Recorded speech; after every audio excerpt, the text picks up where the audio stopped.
Buvez du maté, c'est excellent pour la santé. Je suis Émilie Carré, gérante des Pépinières La Forêt. Pépinières La Forêt, nous sommes multiplicateurs et éleveurs de jeunes plants au sud de Nantes. Dans le cadre du Salon du Végétal 2024, j'ai eu la chance et l'honneur d'avoir le prix Innover d'Or pour l'Ilex Paraguayensis Garden to Cup dans la catégorie marketing et commercialisation de nouveautés végétales. L'Ilex Paraguayensis, c'est le nom botanique du thé du Paraguay, également connu sous le nom de maté.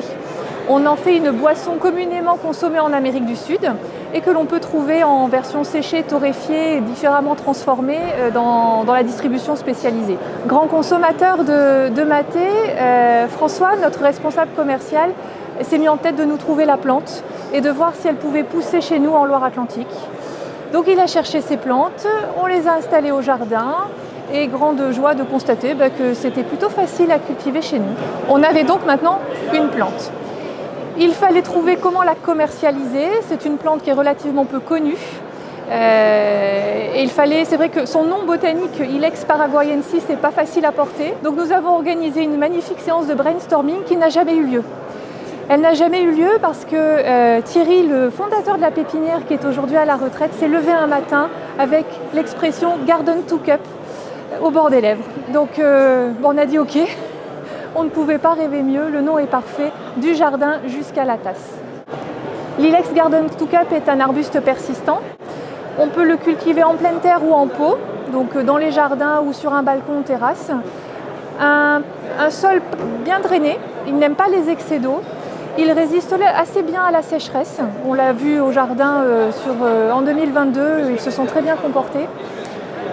Niveau résistance aux maladies, nous n'avons pas constaté ni de ravageurs ni de maladies particulières, donc facile à cultiver, pas besoin de soins spécifiques.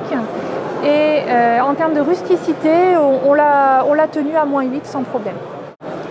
Pour utiliser le maté en provenance de votre jardin, en fait, vous voyez, on taille les rameaux tout simplement. On n'a pas besoin d'aller chercher des feuilles plus jeunes ou plus matures. Ce qui fait que tout type de feuillage peut être utilisé.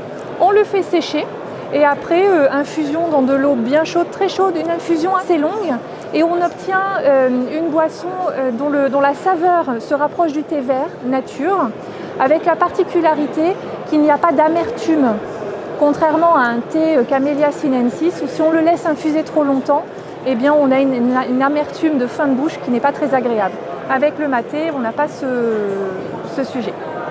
On est producteur de jeunes plants, donc on propose un jeune plant qui après peut être élevé en pépinière ou même sur des exploitations horticoles. Et l'objectif, c'est que cette plante trouve preneur dans les rayons des jardineries, mais également chez les pépiniéristes détaillants pour tout consommateur qui souhaite installer du maté dans son propre jardin et pourquoi pas à terme créer une filière de production de maté français comme aujourd'hui on voit arriver le théier, le thé français, pourquoi pas demain le maté avec toute sa filière de production.